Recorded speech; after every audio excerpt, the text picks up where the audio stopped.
real quick, we're just going to run through about a dozen or so tips that we have based on our experience going there about 8 weeks ago. And the first one is to pay for as much as you can before you leave. And this should be sort of obvious if you do any sort of research before you go.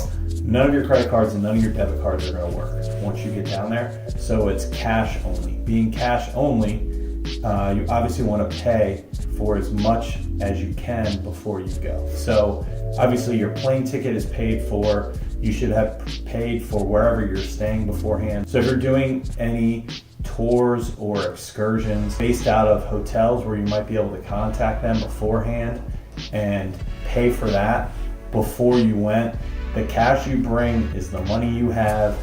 And if you're walking around one night and it falls out of your pocket, that's it. There's not really getting any more money. You're gonna have to start leaning on your buddies, or, you know, if you're there alone, just rough it until you leave, I guess. What I did was I had, I think, 2 $100 bills that I kept, you know, in my bag, US dollars, Yeah, right? yeah. As like absolute emergency money. Like if, like you said, if you run out of money, what are you going to do? Because you can't go to a bank. Another tip is don't go down there with a whole lot of US dollars. So I had my emergency money, and like I said, that was absolute emergency money. But what we all did was exchanged our money here for euros, because you get a much better exchange rate. Once we got down to Cuba, I guess you could pay with the euro for that initial cab ride to get into Havana. So you can exchange money at the airport, but you probably won't get the best rate. Get enough, I would say, for the cab ride to go into Havana. And then once you're there, you can exchange actually at any of the larger hotels. Right. Or you don't have to have a reservation there or be staying there. You can literally just walk into the lobby to the front desk and ask to exchange your money there. Yeah. And they'll give you just as good a rate or probably a better rate than the airport. Mm-hmm. But so one of the pieces of information that I looked around a little bit before we left and was not able to find was how much alcohol and how much tobacco are you allowed to bring back into the U.S. It's 4 liters of alcohol, of any sort of alcohol, per person. There didn't really seem to be any issue with tobacco. They asked us if we had any tobacco, but they really just didn't seem to care. I guess you brought back a couple boxes of cigars.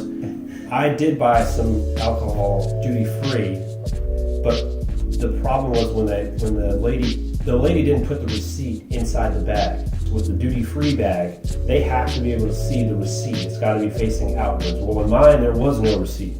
That was an important tip that we also learned. So yeah, make sure they put the receipt facing outwards.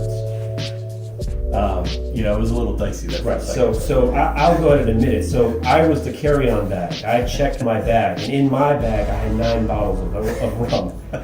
However, not all that rum was mine. Some was my friends here, other than my brothers. So we all kind of threw our bottles into my bag. A tip, you know, try not to, if you can, try not to put all your alcohol in one bag. Be prepared. The question will be asked. All right. So another tip about getting around in Cuba.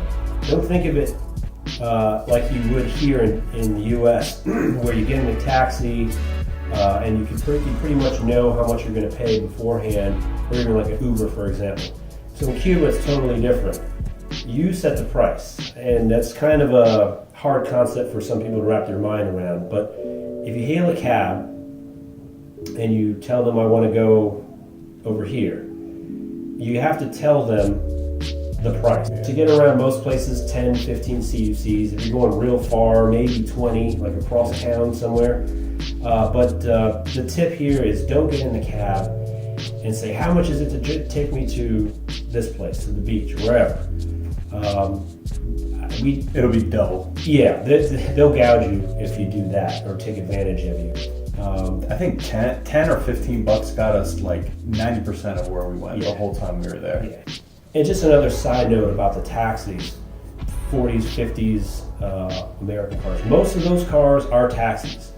And some of them have the taxi symbol, some of them don't. And that probably differentiates the the official taxis versus just the guys driving around their old cars that will take you places.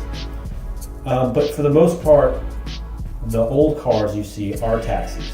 Not all of them, like I said, for the most part, they are taxis. Who wants to ride around in a 15-year-old Volkswagen when there's a 58 Impala or a 49 Fairlane or whatever, some of these crazy cool cars that we got to ride in while we were there. And that's the truth. So the next thing is to not pressure luck and act stupid or do anything generally or universally illegal. The police really don't seem to mess around down there. I think you found out firsthand. Yeah, that is true. Yeah. I asked if I could take a picture with the police officer, and they looked at me like I was crazy. They shook their head and said nope. It's a very safe place, and it's safe for a reason. It's because the authorities do not take any BS down there. So definitely do not pressure luck. Usually customs will take the drone at the airport. Yeah, I think they seal it and they keep it there. Yeah, and on your way back out of the country, you have to go to their office and then pick your property back up. But if you fly it, if you get it through and actually fly it and get caught, then like you said, you'll go to jail. It's not like here where. So in order to travel to Cuba, you're required to have a minimal amount of traveler's health insurance. It was very clear when I booked my ticket online that it said at the bottom that there's a minimum amount of health coverage as part of this, which satisfies the requirement. If you've heard that you need specific insurance coverage to go to Cuba, that is true. However, it is also true that is included with your plane fare. Thank goodness we didn't get sick. Don't drink the water. It's just like anywhere else in Central America. Bottled water only. Don't eat the ice. But we didn't have any health issues down there at all. The other thing too about the Wi-Fi is it's not like here in the U.S. The Wi-Fi there is terrible. It's super, super slow. And when I say super slow, I mean it's that slow. So don't go down there thinking, I'll just hop on the internet real quick, post some pictures or whatever. I mean, it's kind of a hassle to type in this long code that's on the internet cards.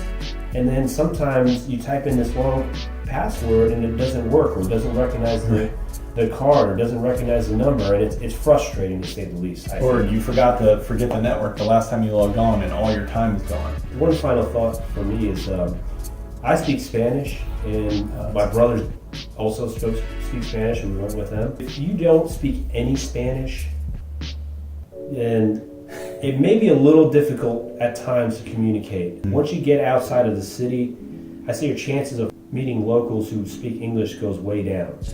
So for me, it wasn't a problem. I helped my friend out here, but I think if he were to go by himself or with his family, I think they'd have a much harder time communicating, especially once they left the city. If you're traveling to Cuba, we hope that this helped. We had a great time. I know if we had the chance, we'd probably go back 1,000 out of 1,000 times. We got to go snorkeling in the Bay of Pigs. We got to ride around in 24 old cars, talk to some amazing people.